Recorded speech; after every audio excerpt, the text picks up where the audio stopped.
Hello students. In week 2 of our class, we will discuss traits and styles. And in the first video that you just watched, we looked at the different traits and the trait theory of leadership again. And now in this video, we're going to look at the different styles of leadership. Let's get started. All right, let's talk about the different styles of leadership. This comes from chapter 4 of your textbook, Introduction to Leadership by Nordhaus. The three main styles of leadership are authoritarian, democratic, and laissez-faire. Let's look at each one in more detail. Authoritarian leadership is a style of leadership in which leaders give direction, control, and they determine tasks for procedures and for what the group will do. So they are very controlling. With this style of leadership, the leader is clearly in charge, and the leader exerts influence and control over the organization and over all the people that they are in charge of. So an example of this type of leadership is Vladimir Putin from Russia. And this type of leader is usually seen as a very strong leader and one who will determine what will happen and demands many things from the followers and says, you need to do this or you need to do that. That's authoritarian style of leadership. We have this in government, but we also have this in business. You could even have it in smaller social structures, like even in a family, there could be an authoritarian leader. And this style of leadership often comes from a philosophy or an idea about human beings. And that's Theory X. So Theory X is a philosophy related to leadership, which believes three things. One is that the average person doesn't like work. The average person dislikes work and tries to avoid work. And two, people need to be directed and controlled. And three, people want security more than responsibility. They want to be told what to do, and they want to have stability. They want to know whether they're doing good or bad. They want clear direction from leaders. And so this theory matches up well with the authoritarian style of leadership. Theory X kind of sees people as lazy and like this cat in the picture. And so they need to be directed, they need to be pushed to do certain things. So this could be the business leader who says, if you want your paycheck, you have to do this, this, this. Or it could be the parent who is very bossy with their children and says, you need to do this, this, this. That's authoritarian style of leadership, and it usually comes from this philosophy or this belief that people are lazy and need to be directed or controlled. Now there's good and bad to this authoritarian style of leadership.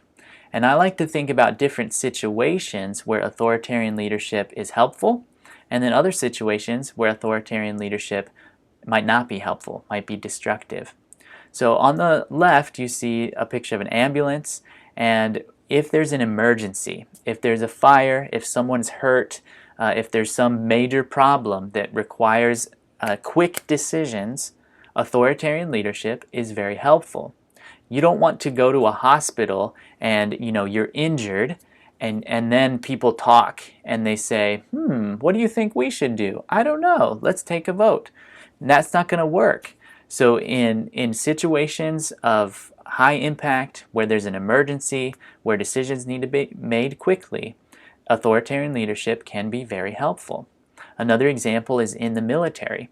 Authoritarian leadership is helpful because military leaders are preparing for war. They're preparing for emergency type situations where everyone needs to follow quickly and where decisions need to be made quickly, and then everyone needs to follow and obey those decisions very quickly for the military to be successful. So those are two examples of situations where authoritarian leadership is helpful. But there are situations where authoritarian leadership is not so good as well. We think of a business meeting, for example, where you have peers meeting together, peers meaning equals, and if they're discussing things and talking about things, it would not be good for a peer to try to be bossy or authoritarian in a social situation or in a business meeting where there are equals discussing things together. That would not be helpful.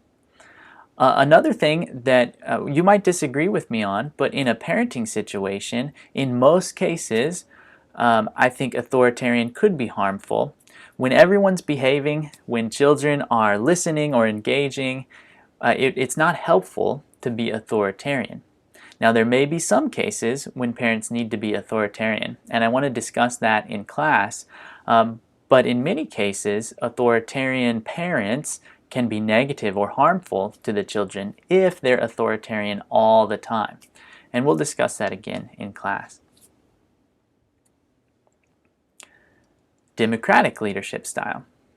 Democratic leadership is a style of leadership in which leaders work with their followers and treat them as fully capable.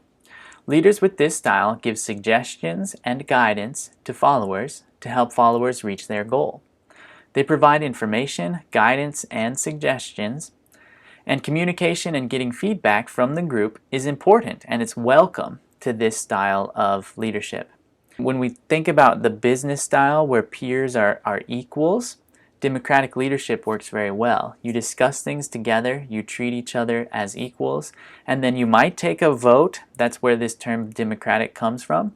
Or you might just discuss things until everyone kind of comes to a conclusion and agrees with the decision that's being made. The democratic style of leadership comes from a philosophy or a theory about life, a belief about people, and that's theory Y. Theory Y is a philosophy of leadership which believes three things. First, the average person sees doing work as natural. They like it or they just expect that they will do work. Number two, people will show responsibility and self-control towards goals to which they are committed. If they believe in the goal, they will work towards that goal. And number three, the average person accepts and seeks responsibility in the right environment. And this theory definitely matches the democratic leadership style. Now let's talk about the good and bad of democratic leadership. There are situations in which democratic leadership is helpful, and that's when peers or equals are discussing things. In business or in life, in friendship, if you're trying to decide where you want to go to dinner with your friends, you probably shouldn't be authoritarian. You probably should be more democratic. Have a discussion, maybe take a vote, and then discuss and decide what you want to do. That's a good situation for democratic leadership. The negative side of democratic leadership is that democratic leadership often takes a lot of time. So there's a discussion, everyone's ideas are talked about, everyone has a chance to give their own ideas, and then a decision is made, whether by vote or whether by talking and talking and talking until everyone can agree. And that takes a lot of time.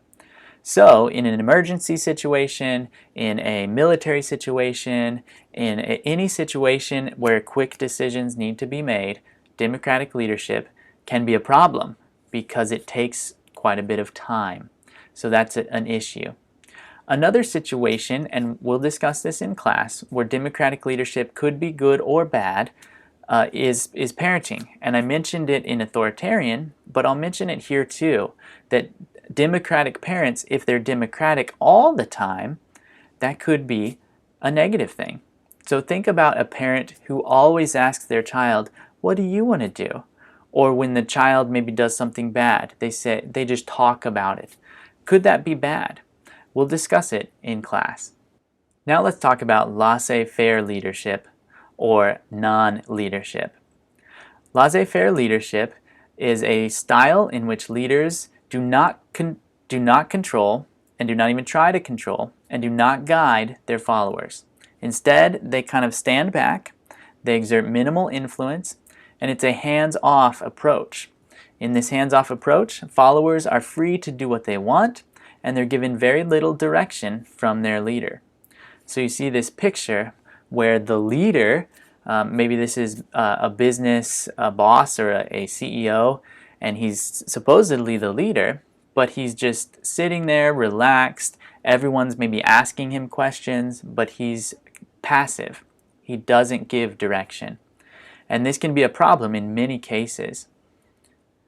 But there is some good and bad to laissez-faire leadership.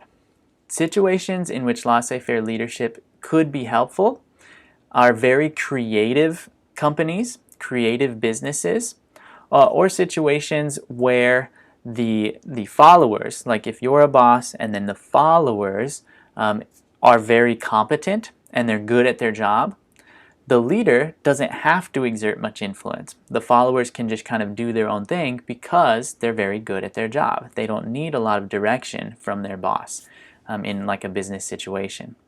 But there are many situations where laissez-faire leadership is just non-leadership, and that's negative.